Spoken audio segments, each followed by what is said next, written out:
राज्यसभा सांसद सुभाष बराला जी हमारे साथ हैं। सर, जिस तरह से हरियाणा सरकार ने घोषणाएं की हैं खासतौर पर किसानों के लिए, किस तरह देखते हैं? देखिए, स्वागत योग्य घोषणा है मुख्यमंत्री नायब सैनी जी की।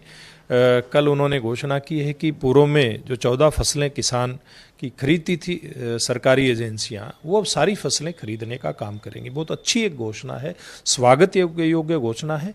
पहले भी किसान को हरियाणा प्रदेश में मोटे तौर पे कोई तकलीफ अपनी फसल को बेचने में नहीं होती थी, लेकिन फिर भी कहीं कोई किसान को अगर कोई दिक्कत रही होगी उसका समाधान इस माध्यम से होगा। और एक दूसरी घोषणा और मुख्यमंत्री जी ने की है, हरियाणा सरकार के, हरियाणा प्रदेश के किसानों का जो आवियाना है, जो माल जो है पानी का, उसको माफ़ करने की भी घोषणा की है।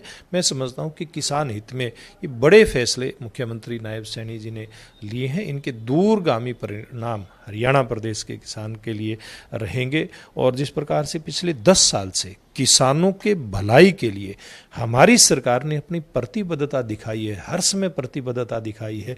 किसान की अगर कोई फसल सरकारी भाव पे किसी कारण से एजेंसी खरीदने के लिए नहीं पहुंच पाई तो उसके लिए भावांतर भरपाई तक देने का काम करके किसान को लाभ देने का काम हमारी सरकार ने किया है। तो मैं किसान को भी इस बात के लिए बहुत बधाई देना चाहूँगा और मुख्यमंत्री जी का फिर एक बार आपके माध्यम से धन्यवाद करूँगा। सर, कांग्रेस निशाना साध रही है, चुनावों के समय कह रहे हैं कि इस तरह की घोषणाएं कर रही है बीजेपी।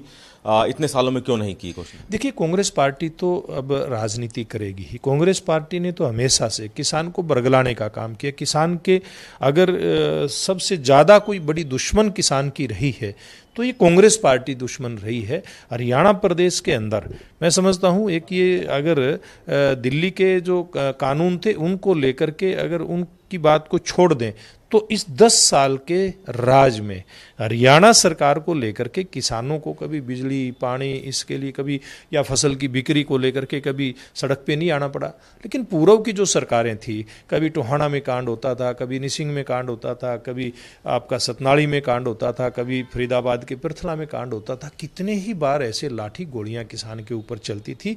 ये इतिहास कांग्रेस पार्टी का रहा है।